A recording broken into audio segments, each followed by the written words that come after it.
Hi, everyone. Welcome to the first edition of Renegades Weekly.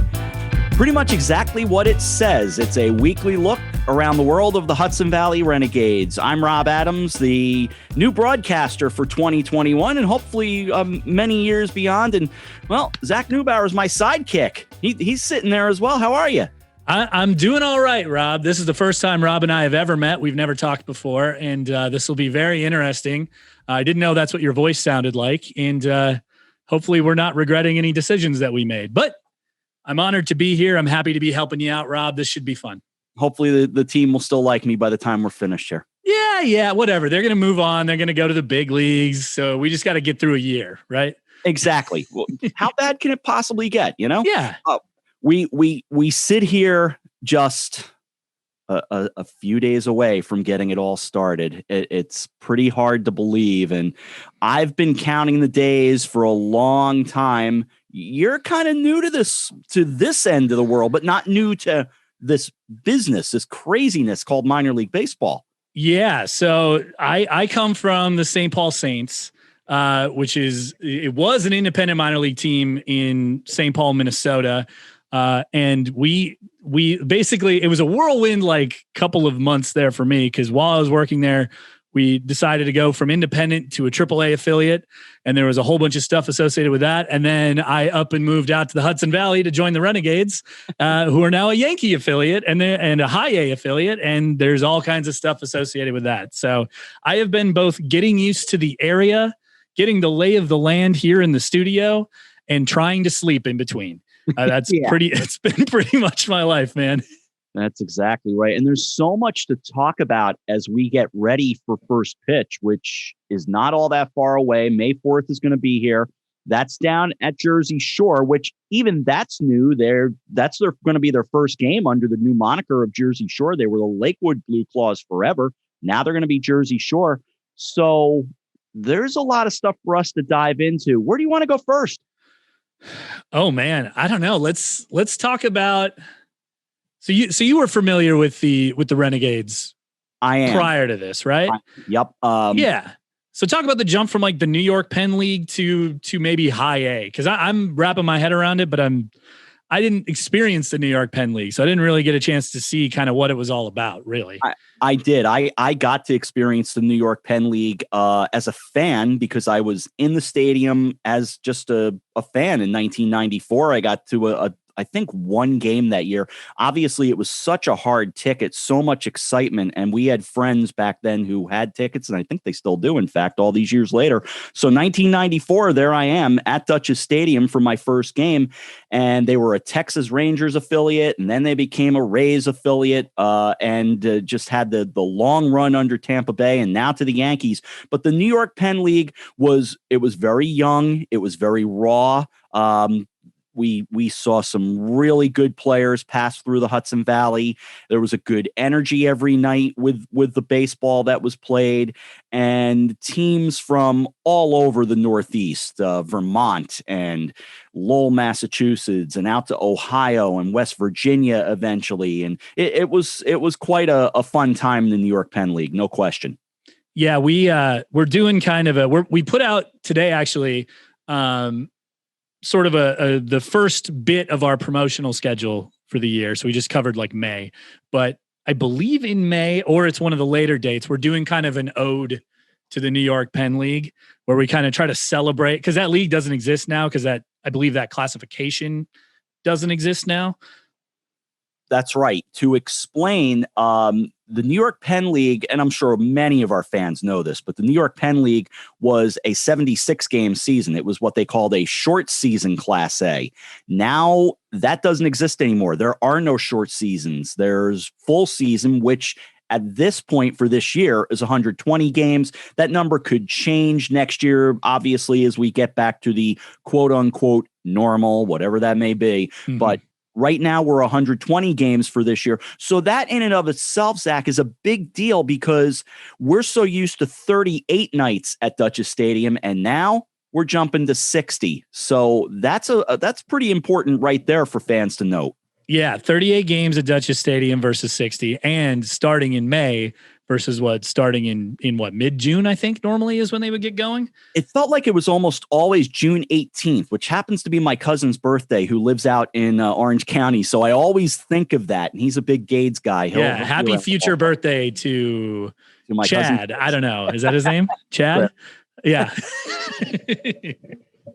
He'll be at the ballpark. I can guarantee it. But yeah, it was always kind of June 18th, June 19th.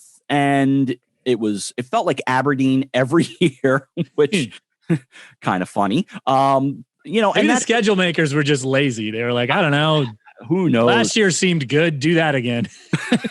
But, in truth, we're going to see some of our old New York Penn League friends, such as Aberdeen, such as Brooklyn. So, we've got that little piece of the legacy coming here with us into this new High A East. Yeah, it should be. It's kind of exciting to see, it sounds like a lot of the same history, in terms of team history, is going to exist, but there's going to be some new things. There's going to be completely new class of players. That's kind of the thing I'm most excited about, is just seeing, because again, I come from St. Paul. We were independent baseball, and the guys that we would see ran the gambit from former AAA guys to a kid out of the local D3 school. It was kind of all over the map, and everybody would ask us what level is it? And we'd be like, I don't know. Sometimes it feels like AAA, and sometimes it feels like, a bad AA team, who knows where you fall in that rank. We had former major leaguers, everything down to like I said, a kid who might've been bagging groceries and was like, oh, I'll come pitch today. So I'm excited to see just High A baseball. I've never really kind of gotten to see that level at all. I don't know what it is really. That's another thing. I think fans are going to see a higher level because they were so raw when they first got to us in short season A. Yeah, there's a lot of college guys, wasn't it? A lot of college kids. Yeah. And sometimes we'd get that first round draft pick who would show up for a cup of coffee and, be gone before we knew it. Mm-hmm. Now we're sitting at a higher level. So I think the quality of baseball will be a hair up. That doesn't mean that was bad baseball. I think this is just going to be a little bit better. We used to see the occasional rehabbing player as well, such as Carlos Beltran rehabbed with the Brooklyn Cyclones. Well, he came and played at Dutchess Stadium, just as a for instance. So we got to see faces that were already famous, and some like Evan Longoria, who you knew were going to be famous. Yeah. Who are some of the names that stick out to you from either Renegades history or else? I've heard a couple. I've heard Josh Hamilton thrown around, Evan Longoria. Beltran sounds like was rehabbing, but that was still pretty cool, I have to admit. Yeah. One of the things I think I'm most excited about is I feel like there is going to be somebody on every team that we have here now as a High A affiliate, that somebody from that team is going to play in the major leagues. Almost guaranteed, I would say, right? At some point. Nobody really skips High A, do they? It's not like you go from short season to AAA to majors. We're not going to get jumped. Out. Yeah, I guess. We'll find out. One name that'll always stick out to me is Edgar Gonzalez. The first year that I was in the booth with the Renegades, which was 2001, he was this, really good hitting player that had some power, definitely could, hit for average. And sometime after that, you kind of lose track. And one night I'm just sitting and watching a major league game. It was a Padres game, as I recall. And there's Edgar Gonzalez on the field. And I thought, that's pretty cool. And that didn't happen as frequently in the short season A days. So we'll see what this new league is all about. And by the way, I'm getting my first look at that promotional schedule you were talking about. I'm just now reading the release. So you might have, seen me nodding my head at one point, and I'm going, "Oh, I like that. Oh, that. Yeah, that's cool. That's cool that you were doing that instead of listening to me talk. That's fine. I was doing both. I can multitask. Yeah. Ask a question and then take your headphones out, look at Google whatever you want. I wonder what the weather's going to be like tomorrow. Yeah, something like that. Yeah. I've been in trouble for talking about the weather, so we're not going down that road. Yeah. That is one of my favorite new things is having a little bit of fun on Twitter and stuff like that. But it is kind of fun when somebody dunks on you and I can like pile on. For those who don't know, I did something completely harmless in my excitement building up to opening day. I tweeted the weather out and I tagged the Renegades and Jersey Shore. Well, you tweeted the weather for like what, 2 weeks from now? Well, pretty much, yeah. Yeah. At the time, it was a couple weeks out, and the Blue Claws didn't take kindly to it. Oh well. Yeah, they gave you some crap, and then I may have been like, we don't know him. We don't know who this guy. Dude, for one thing, I'm pretty astounded by the whole thing. So okay, that's the way they want to play it. That's fine. We're good. I feel like there's like there are like things you don't talk about, and maybe it's more like. Maybe it's less on the broadcaster end, but more in like the front office side. Like the weather, as soon as there's a cloud in the sky, we get 1,000 phone calls. Are you going to play tonight? And it's like, well, it's 8 in the morning and it's a little overcast. I'm not even sure the sun's all the way up yet. So maybe we will. And we love your phone calls, folks, but we'll get them and get them and get them and get them. And it's always like, don't even bring up the weather. As a broadcaster, you get used to hearing about superstitions. There's the no-hitter one and especially in baseball. Yeah, and some other ones. I've dealt with them in basketball and other sports as well. But as a broadcaster, it's so ingrained that you just do your job. It's a no-hitter. You talk about it being a no-hitter. So believe me, I'm wrestling with the fact that some Renegades pitcher is going to be twirling a dandy some night, and it's going to be me getting everybody in trouble because I'm doing my job up behind home plate. Yeah, you're going to be like, all right, perfect after one inning. And I think we might have history. We might be on the brink of history. That's how you should do it. Like the first clean inning we get. Like, all right, well, it's clean after one.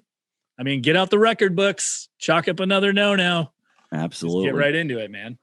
I think one thing that has been so exciting for fans, and certainly for me, and look, again, we teach ourselves as broadcasters to not root, but I grew up with the New York Yankees. And I'm sitting on my couch one night when someone tweets at me and goes, "Did you hear this news?" And I called to my son, who's also going to be in the Renegades family. I said, "Sean, I think I'm about to become part of the Yankees." And he and I both went, "What?" This is a big Yankee territory. No disrespect to the Mets. I know there are plenty of Mets fans. I know there are plenty of Red Sox and other fans in this area. No question. And there were folks who loved the Tampa Bay Rays up here as well, or came to love them because of the Renegades. But the Yankees, this is a big deal for the Hudson Valley. Yeah, it's a horse of a completely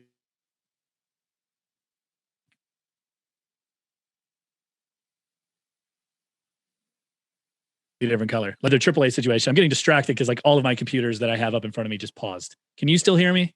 I heard you, and then you stopped for a moment. Okay. This is fun, podcasting over Zoom. I just like, I'm behind the curtain, actually. Everybody. I've got about like 5 versions in front of me and Rob, and all of a sudden, all of them stopped. And I was like, I'm going to keep talking. I think I might have called the Saints a AA team because I was staring and just my mouth was moving. But no, that was a big deal there for us locally too, because everybody in our area was like, all right, we're Twins fans and maybe we'll go to a Saints game here and there. And now they can go see the Twins of tomorrow coming across. It was one of the things that was most exciting about coming here for the for the Renegades job was, I mean, you're right. The Yankee brand goes beyond just New York too. Like we have obnoxious New York fans in Minnesota that like will chirp you every single time that you guys knock us out of the playoffs, which happens an absurd amount of times. But like it's kind of exciting. It feels like there's just a different buzz in the air to have like the big Y word floating around in here. It's everybody here is a little bit more energized. We're a little bit more excited. Like it's just, we're really excited to see those guys and how the community responds to these players. It's going to be really cool. I'm super excited about it. It is. And look, I'm on social media all the time. I read Twitter. I read everything. I know there's some folks who are saying, oh, you're the Yankees. Ugh.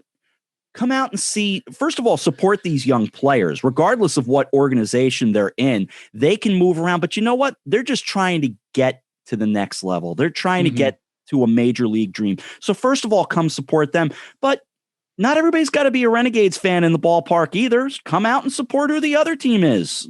Yeah, that's what's also going to be cool, man. Like, there's going to be guys from Brooklyn who could end up on the Mets someday. There's going to be guys from I should know all the team affiliates. There's guys from Aberdeen who end up on the Senators. I don't know, but there are going to be guys from the league who are going to come out and break out. It maybe happen a little bit less often in the New York Penn League, but I feel like it's going to happen a lot in High A, and you're going to get to be in on the ground floor. We're going to be giving out baseball cards that we produce here, and later on in the season, those things are going to be possibly super valuable items. Could you imagine having like a Jeter High A baseball card? That'd be nuts to have. I feel like you're going to get a chance to get that. You might get to see a Jason Dominguez card. Maybe not this year, maybe next year. I don't know. We don't know the roster yet, but you might get the next generational player. You might be able to get and see them super up close when they're young. And that's super cool. Well, we were on a stats training seminar a week ago, both of us, and I keep glancing at it all the time. Is there more Renegades information? Is there more information up there? So we're getting closer every day. I can't wait to learn those names, and I can't wait to really dive into all of this. I've been learning about all the other teams so far, but really I've been learning about the locale and the station and the stadium and all of that. Now I want to start learning about the players. Let's get going, Yeah. And I can promise everybody here, there will be players. That's about it. We know. We've got some media day stuff scheduled this weekend, like not like with local media, but like us shooting some stuff with the players and getting some stuff that way. And some footage and some fun things with them. So I've been told there will be players that will participate in that. And so that means that there is a team, right? That's really all you can ask for is players on the field. And then once we have the names, I feel like everybody's going to lose their mind over whoever it is. I'm super excited about that. And I think another thing fans should know is that with all the protocols that are in place, we're dealing with a lot of these same protocols. We can't go down onto the field. We can't go to the clubhouse. I was just explaining that to a friend on another call this morning. I said, as excited as I am, I don't know that I will ever look one of these players or manager Dan Fiorito in the eye this season to have a conversation with. We hope down the road, but we have protocols in place for the front office, of which I am a small part of as well. We're not going to be on the field. Yeah. And I mean, hopefully we can get like a high res video feed so you can look him in the eye a little bit when we talk over Zoom for a couple segments here and there. But yeah, it's going to be an interesting year. I'm kind of used to being able to grab players for stuff and just like bring them out, shoot something with them and send them off. And it's going to be a little different to not like even the stuff that I talk about this weekend. There's going to be sort of, I'm kind of working together with a lot of the members of the Yankee staff to sort of figure out creative ways that we could shoot it and still remain, COVID safe and COVID compliant. And it's going to be an adjustment, but the important thing is keeping everybody like safe and happy and warm and fuzzy and all the other adjectives that everybody needs to be. And it'll be an interesting year, but we'll get through it. We'll survive. Fun is such a big part of what the Hudson Valley Renegades have always done since 1994. We have believed in having fun. The baseball game, obviously, that's the first star, but it's a piece of what we do at the stadium. So what I'm driving at is we have fun here on these podcasts. It's very family friendly. And, to the point that if you get to watch this footage, you may even see a cat climb up behind me because we're just that kind of down to earth. And that's really, again, that's such a part of what we are. We're fun. Yeah. That eliminates one of my get to know you questions for later. As if you're a cat guy or a dog guy. So I'm just going to cross that out. I'm actually segment both. Got shorter. I can answer it again, but I'm both. All right. Well, let's jump right into that. Okay. All right. So let's get to know new Renegades play-by-play, new but already was around the block once. Renegades play-by-play, Rob Adams. So when we interview interns, or at least when we interviewed them with the Saints, we would ask them a series of sort of weird questions because we want to get to know you in like that sense. Okay. So I've got a few of them right here. First off, if you could be any pizza topping except for pepperoni, which topping would you be? You could. This is a peek into like hiring interns, by the way. These are intern questions. I would be meatball. I think it is my favorite topping on pizza to begin with. So I think I would be meatball. You know, the term meatball sometimes evokes that you're a little fun. Meatball. Yeah, because people will like throw meatballs at each other, or there's an agents of chaos in there, but it's like a more rotund and filled out sort of thing. That's like a Santa Claus vibed meat. So I can definitely see that. Yeah. Meatball. There you go. What's the weirdest song that you have in heavy rotation right now? Oh, the weirdest song. I tend to lean, I tend to skew a little older in my choice of music in heavy rotation. Wow. You've challenged me with that one. I've gone more. I've been starting to dig through a newer Paul McCartney album of recent times. So okay, there's something. It probably would be something off of Paul McCartney's latest album. Would be in the heavier rotation. All right, so not that weird, but not that normal either. There you go. You go. It's a little more experimental of his on his on the McCartney 3 album. Yeah, I'll go with that. Can you sing a song from that album? Oh gosh, I couldn't sing any of them. Just even like a little chorus. Give me a little bit. Give me a little pull. And Paul McCartney. Oh my gosh, I usually do that so much better. That was pretty good. It's not bad. Do you ever do that? Like you have like an accent or an impression that you can do, and then as soon as you like try to do it, it doesn't just come out of you. Then all of a sudden it's like, it sounds terrible. Yes. So many impressions and voices that I have that sound good, and then you go to use it and it just doesn't go so well. So yeah. I used to do one to bug my wife where I would sing pop songs as Bob Dylan. And so it'd be like, hey, I just met you and this is crazy, but here's my number. So call me maybe, like that, done. Nice done. Yes. Thank you. Now you sing. That will be a promotional night. No question. Yeah. Zach does bad impressions. That'll definitely be a promo. Zach does impressions of Bob Dylan. I am a big Beatles guy. I have to admit, I can go pretty deep on my Beatles knowledge. So yeah. Sing Norwegian Wood. I once had a girl. No, that's in Dylan. This is Dylan. Exactly. Which it was based on a Dylan concept. So there you go. Yeah. There was in my hometown in Minnesota, there was like a nature preserve that was called Norwegian Wood.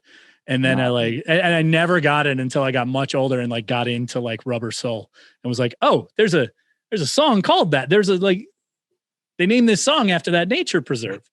All right. You could go on a road trip with any 3 people, alive or dead. Who do you pick? My dad.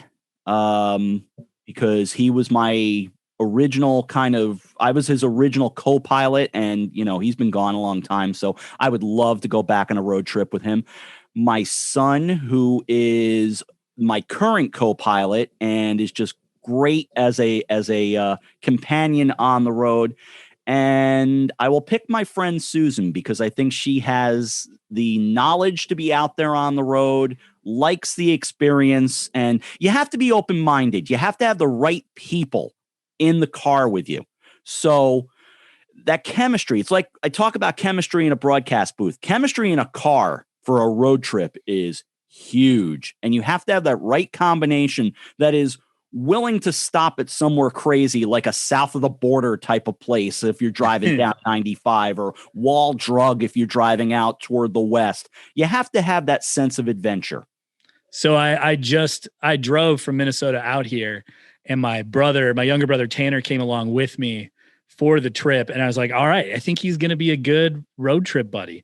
And we were pretty good road trip buddies. It was a 2-day trip. Day one was great. Day two, he got like food poisoning the day before. And so he slept and didn't speak for like the remaining like 9 hours of the drive.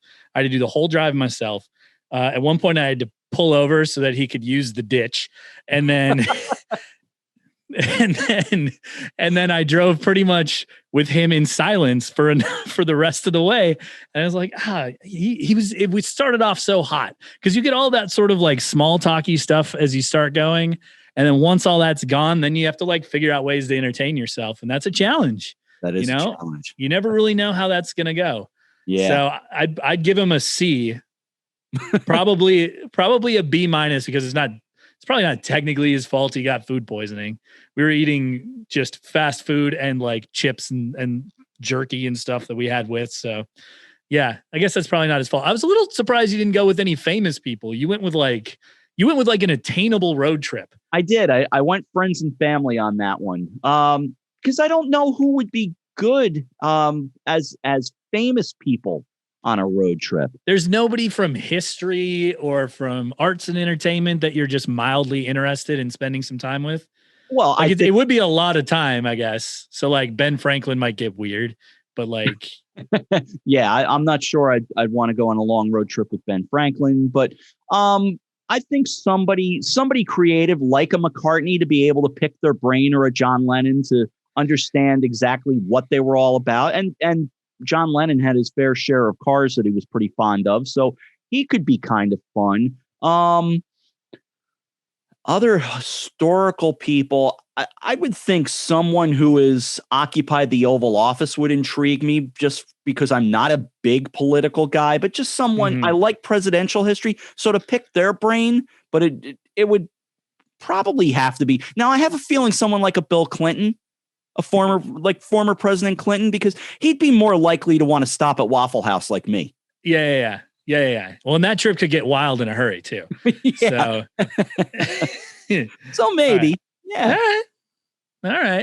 All right. Standard question: toilet paper, over or under? I go under. Okay. I go with under. No logic. Just go under. All right. Where do you keep your vacuum?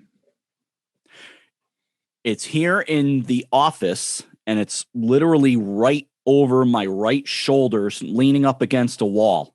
It's a small one that it's rechargeable, so I just unplug and go, and it's right here. What's the strangest thing you've ever eaten? My mind immediately goes to trying octopus once. I think that's it, which is, I don't know. Like a calamari type thing or a different preparation? It was a little more, as I recall, it was a different type of preparation. It was a bunch of years ago. It wasn't that bad. I tend to be a pickier eater, I have to admit. So I'm not all that, like, I watch some of these adventurous food eaters and I go, I don't know how they do that. Yeah. Just close your eyes and hope, right? Yeah. And I'm not sure I can do that. All right. We'll end with this one. What's the weirdest thing anyone's ever said to you that you can say on like a podcast? Well, I guess technically you can say anything on a podcast, but pretend we're regulated. What's the weirdest thing anyone's ever said to you? Oh my gosh.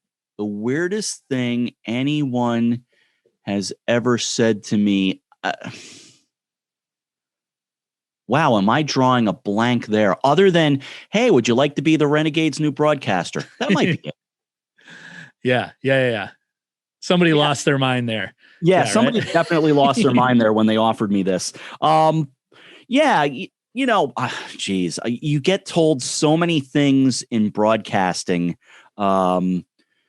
You hear all kinds of crazy and in sports you hear so many crazy conspiracy theories. I saw something last night where a Dodgers fan called Dave Roberts the single worst manager to ever win a World Series. Now, I know my World Series history. I don't think Dave Roberts is that bad of a skipper. So there's stuff like that that's like completely out there. Yeah, there is an element too of like, yes, they are They are so bad. How terrible this manager who got them to the World Series like 5 years in a row or whatever, however many years, it feels like 5 years for the Dodgers. But yeah, the Dodgers have just perennial World Series favorites the last couple of years, and they've lost. One. Hey, they always talk about that with like what was it, the Buffalo Bills? Those Bills, they went to, was it 3 consecutive Super Bowls? They went to 4 and didn't win any of them. And it's like, well, that must have just been bad coaching, right? To go to 4 consecutive Super Bowls. You've got to be a good coach and a good team to get to 4 Super Bowls. They had the best chance against the Giants and were favored in that game against the Giants. The Giants just had a great game plan. The next 3 against Washington and the Cowboys twice, they were just outmatched. What are your other sports teams outside the Yankees? I grew up a Pittsburgh Steelers fan. Late 70s, Jets and Giants weren't very good, and the timing was right. I had a classmate who was a Cowboys fan, and one thing I was taught, you don't like the Dallas Cowboys. And he got kind of in my face, and that was enough for me, and I've been a loyal Steelers fan ever since. Otherwise, I'm pretty New York-centric. A Knicks guy, Rangers. I don't dislike either the Islanders or the Devils. The Islanders I have a soft spot for from the run in the early 80s, but the Rangers are the Rangers. And the Devils, I can't help but admire what they've done at times. And they're not as good right now, but certainly their run under Martin Brodeur was mighty good.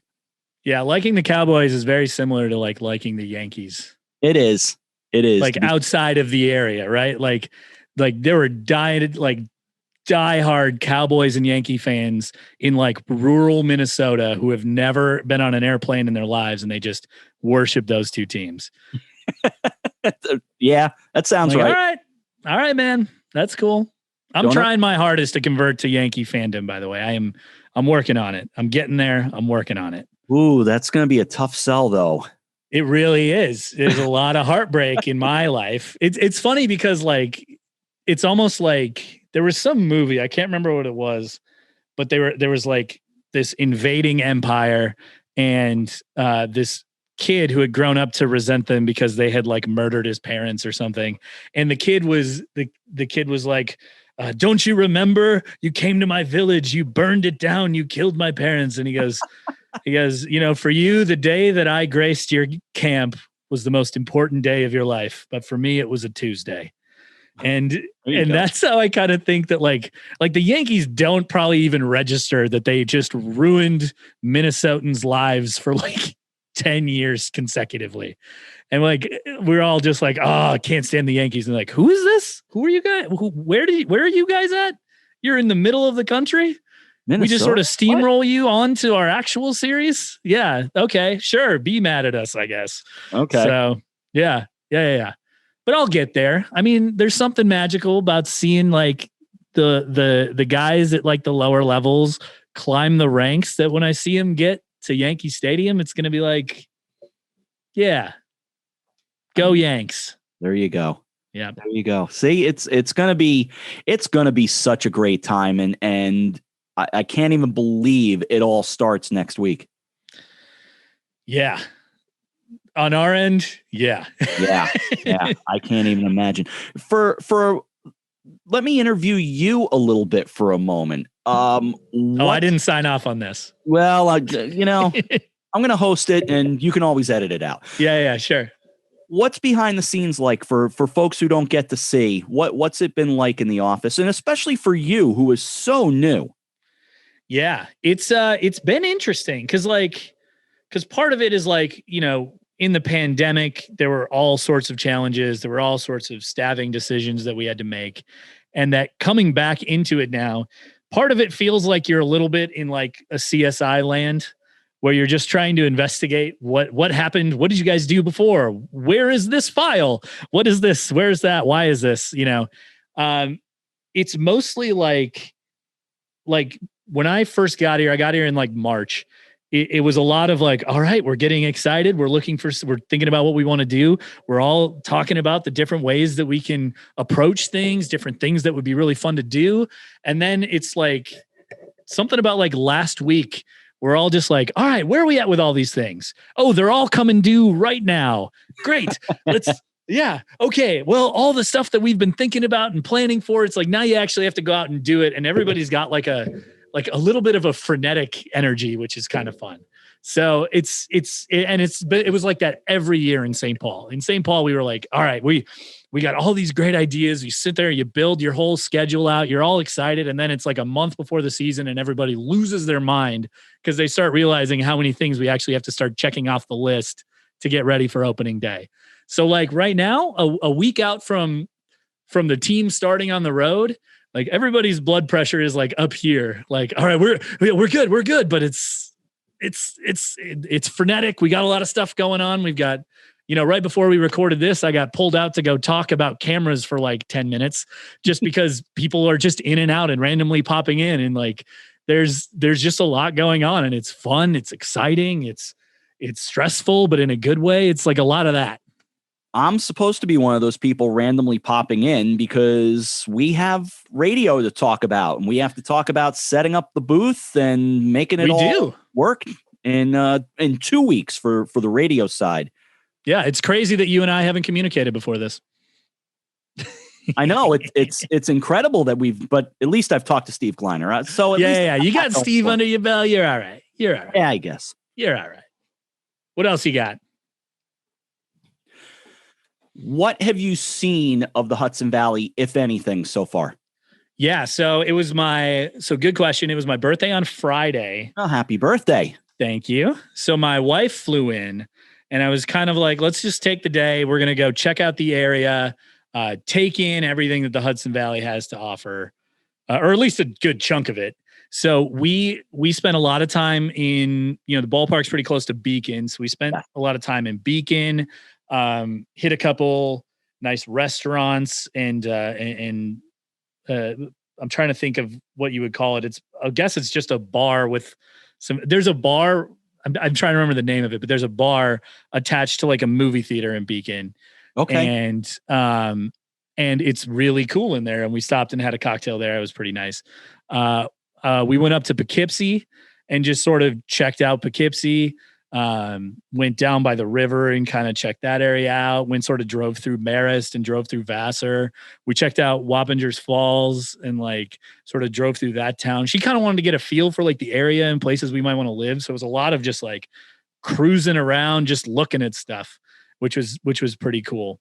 Went down to Cold Spring too. That's a pretty cool town. So there you go. Yeah. Once you come down to Cold Spring, you've come down to Putnam County, which is where I am, because the Hudson Valley's big. It's not just our side of the river, but it's it's the Orange County side of the river as well, and all the way up through Rhinebeck and Red Hook and out toward to Dover Plains and Pauling, and there's a lot to see, and then down into Westchester County. So hopefully we'll find you some time to get you out there. Yeah. I'm excited to explore more. The other thing is, as closer we get to the season, the more it's like, all right, I think I've got some time in July to go look at some stuff. But until then, it's like, go. Yeah, I'm excited to get to know the area. It's really pretty around here. Yes. We have a lot of like wooded areas in Minnesota, but we don't have the hills, or are they hills or mountains? I guess I don't even know. To the western part of the United States, they laugh and go, "Oh, those are nice hills." Mountains. So yeah. I feel like I'd still be out of breath trying to get up one of them, so I'm calling that a mountain. Yeah, exactly. The pitcher's mound is also probably a mountain. So I climbed Mount Beacon, so I get it. Nice. I have looked at what I think is Mount Beacon and said that's pretty high, and that's been about it. It's quite a hike, I will tell you that. Where there was a funicular which would take you up and down the mountain, and that's many years ago, but pretty cool. What will game night be like for you? For me, folks know I'm going to be sitting behind home plate talking for however long it takes. What's it going to be like for you? Let's see. Opening day for me is going to be probably frantically popping in and out of your booth and like 6 other booths, because trying to make sure that broadcast stuff is working. Sure. will be one of them. I mean, honestly, opening day pretty much everywhere, it's hard to remember it like after it happens, because you don't know. There's always little fires that need to be put out and you never know what they're going to be. and you just kind of got to ride with it until you get through it. And then once you're through it, you can move. It's much easier. Everything gets a lot easier, but there's like, so a lot of what I'll be doing is like in the broadcast booth, making sure that all your stuff is sounding. I'm sure it'll be like, oh, we can't hear Rob. Great. Like go in there and start tinkering around with your mixer. Yep. Like come back in and be like, all right, this camera's a little loose. Like, oh, all right, I'll run down. Like, oh, the center field cam's pointing at the sky. Great. I'm going to run all the way out there and get that situated. So that's pretty much my life is going to be running around tinkering. You'll see me probably hitting my head on those air conditioners on that level, probably 6 or 7 times. Yeah, probably. I've already done it twice, so it doesn't feel great, but that'll likely be me. Wow. Jeez, we got to take care of you for sure. I know. I'm thinking about getting a helmet. It's tough. I'm a tall guy, and so like I am right at their thing, and I tend to like come out of doors and just take hard rights, and boom. Yeah, that's probably a bad thing to do. So we got to take better care of you than that. All of a sudden, we get to next week. It's Jersey Shore, and then opening night is going to hit. I can't even begin to process it. I have been telling people I can't wait because I've known about my calling Renegades baseball since October of 2019. So it's time. It's been a buildup for you. Yeah. It's time to get going, and there's so much excitement. There really is. And I know for you guys, chaotic, but for me, excitement. Just that's the word. Yeah, and I don't want to undersell the excitement factor of it too. It's all good stress. But opening night is always, I'm sure it's the same for like people on like Broadway or when you have a movie coming out, or you've been working on a product and you're about to launch it and it's like the launch day. Like you just kind of, there's this anxiety in the pit of your stomach, but there's also like excitement, and there's like it's gonna be such a fun year, and it's gonna be so much fun to like get there and actually have baseball and have all the things associated with it. But man, that one day out of the year is like you end up at the end and you barely remember what happened. That's just how it is every year. Like, oh man, all right, cool. Whew, that's most of it. That's what I'll remember from opening day. We will all be exhausted that first night. Yep. That's the way it goes. I don't think there's any question about it. And then we'll all wake up and do it again tomorrow. Exactly. So as we sit here today, we can't tell you much about players. We can't tell you a lot, but we can tell you, get your tickets, be listening to the radio, be listening to the internet. We can tell you about promotional stuff. We can tell you some of that stuff. So there's still stuff we can talk about here, Zach. Yeah, there's a lot of stuff still on the docket. We have a new radio partner, which we just announced yesterday. Z93, I believe, is what it is. How you? It's Z93.3. That's right. They don't pay me to do that, but they should. We also we were able to open up more single game tickets. That's another thing that's good to point out. We had, when we had initially done like a limited single game ticket release, it was limited to the like second level because we were placing season ticket holders. We had some where we were still figuring out what season ticket holders were doing. So some seats were on hold. Now we've got some limited lower bowl tickets are going to be available starting today. So there's a lot of like things on the horizon in that sense. So, I mean, we just sent out a notice with like the promo schedule for May. We've got all the promotions sort of in place. We're just trying to figure out, we just need a little bit more time to like write all the descriptions out, all the fun things that show up in those press releases. You'd be surprised how long that takes to do.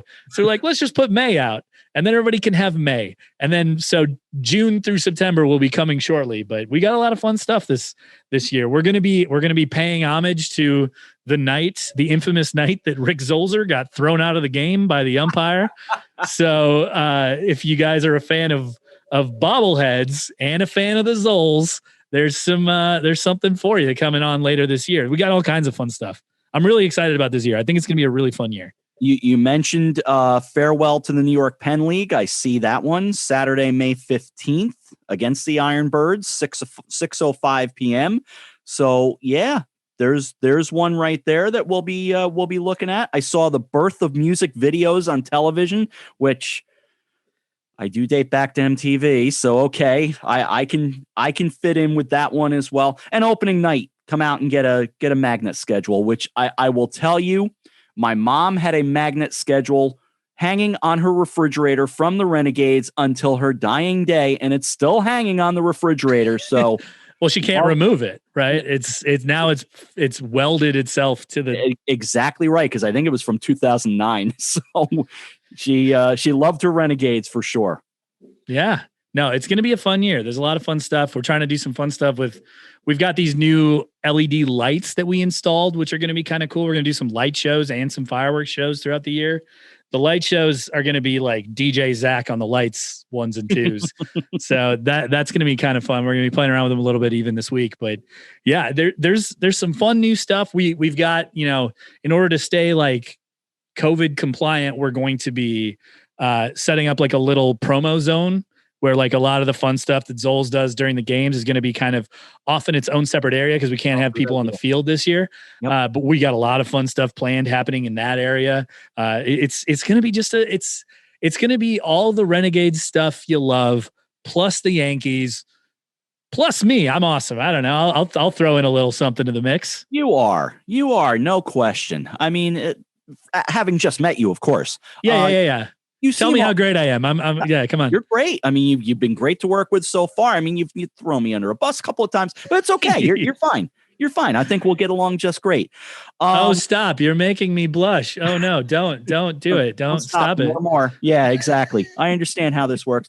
And for folks who want to understand how we're going to work week after week, we will get involved with interviewing people really here on Zoom because that's the way we have to do it. We're going to try to bring you highlights throughout the season from the prior week. We'll promote and kind of introduce you to the upcoming schedule. So that's kind of the way this will run format wise as we move throughout the season. Yeah, it's going to be all kinds of fun baseball stuff. Hopefully a couple interviews. We talked about maybe trying to get some of the road broadcasters on and stuff like that. But the other thing too, we're going to try our very best to send these out on Facebook Live and you get to watch the live recordings, which is going to be fun for you as well. But you'll be able to ask questions, send in your things. You want to see, Rob wear a funny hat or if you want to know what's behind this wall, which you can pretty much see because I have gaps all over the place. But and it disappeared a few times. Yeah. Well, I'm part ghost. It's how I was raised. But no, we want this to be interactive as well. We want you guys to participate. We'll be able to take questions as the show goes on. Hopefully, we'll have a couple games here and there that you guys can play. We want to keep this fun, and we also want to keep you in the loop with what's happening with your world champion New York Yankees farm team. I like the sound of that. Yeah.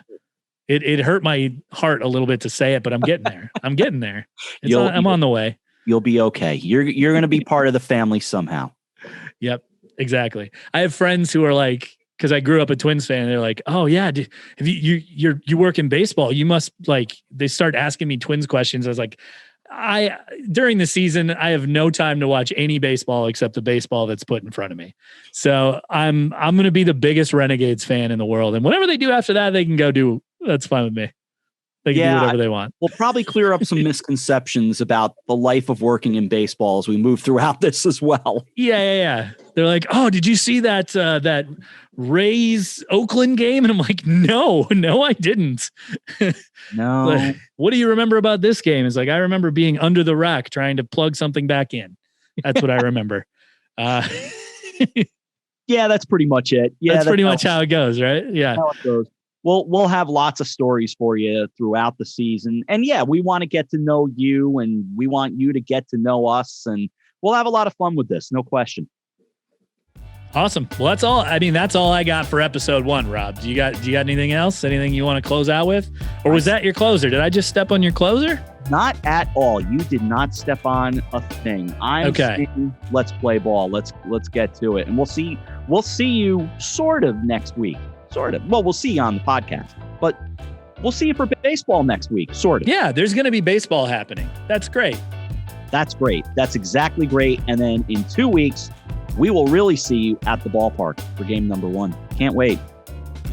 Yep. I feel like the more I talk, the more you have to talk after me. So with that said, we're out of here. For Zach, that's a great point, Rob. That's definitely a good point. That's a good point. You stop it. For Zach Neubauer, I'm Rob Adams. Thanks for watching and listening to this first edition of Renegades Weekly. Before he says any more, I'm leaving. Goodbye, everyone. Bye, everybody.